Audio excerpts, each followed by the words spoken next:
We're going to talk about writing linear equations when we're given a slope and a point. Now you might think to yourself, hey, we've already done this before. We've been working with y equals mx plus b slope-intercept form where we have usually a point and a slope. The key difference here is that the point we've always been working with, this b value, this point is always the y-intercept. So that's only points with a 0 for the x value and then something for the y value. What we're going to deal with now is if we get any slope, some m value, and any other point, let's say x and y.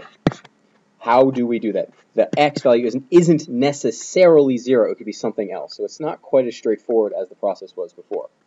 The question could look like this. Write an equation of the line that passes through the point 6, -3 and has a slope of -2. The way we're going to attack this is by filling in what we know already, but we have to have a place to start first. We're going to start with y equals mx plus b and think, can we replace either m or b? Do we know the slope? Do we know the y-intercept? Well, we were given the slope. It says the slope is -2, so we know we can just take that -2 and plug it in right there. So now we know y is equal to -2. You don't have to put the parentheses, but I like to. -2x plus b. We now need to find where this graph crosses the y-axis. Now you might think to yourself you could graph it and then estimate, but we can actually find the exact b value with 100% certainty. What you do is you take what you know and plug it into the equation. We know that this equation right here passes through this point, which means that this point must be a solution. It must make that equation true. So we're going to take those values, 6 for x and -3 for y, and plug them into this equation right there. So y was -3, so -3 equals -2, and instead of x, we're going to write 6, and then we don't know what b is, but plus b. We need to find the b value that makes this equation true. So we have -3 equals -2b, sorry, not 2b, that's -12 because it's -2 times 6. So -12 plus b. We're solving for b, so we need to isolate b. We're going to do that by adding 12 to both sides. We're adding 12, so plus 12 and plus 12. That goes away there, and you're left with -3 plus 12 is 9 equals b. We now know for certain what the b value is. So now we just plug it into our original equation, well, our second equation. We already know the slope.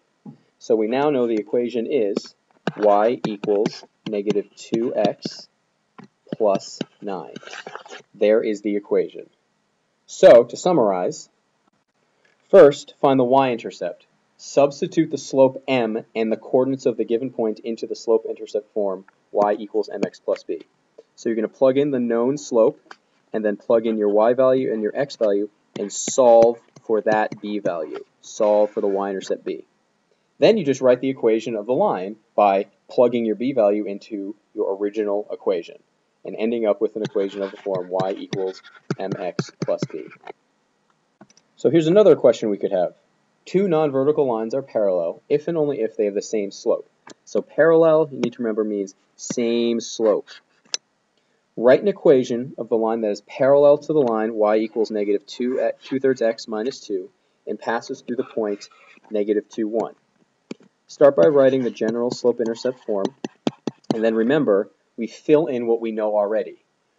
We know that this line that we're going for is parallel to this line, so it means same slope. And this line is already in slope-intercept form, so we can find the slope pretty easily. It's just the coefficient of x. That is the slope. So now we know that the slope is 2/3. So you plug that in and you get y equals 2/3x plus b. We don't know what the y-intercept is, but we know this line right here, this line, has to pass through the point -2, 1. So we're going to take the point -2, 1 and plug it in right there for x and y. So we have y is equal to 1 and x is equal to -2. So you plug those values in, you get 1 because you have y there equals 2/3 x. Instead of x, we're writing -2 plus b. So now you end up with 1 is equal to negative 4 over 3 plus b.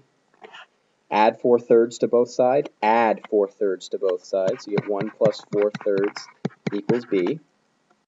And as you know, you need to simplify that fraction. So we need to turn it into thirds. 1 is the same as 3 over 3. So you have 3/3 plus 4/3 equals b. So that means that b is equal to 7 over 3. So now that we have the b value, we can finish because we know that the slope was 2/3. We can plug that in there, and the b is 7/3, and you end up with y equals 2/3 because we're given the slope, x plus 7 over 3. There's our final equation. So plug in what you know, solve for the y-intercept, and then plug it into the slope-intercept form.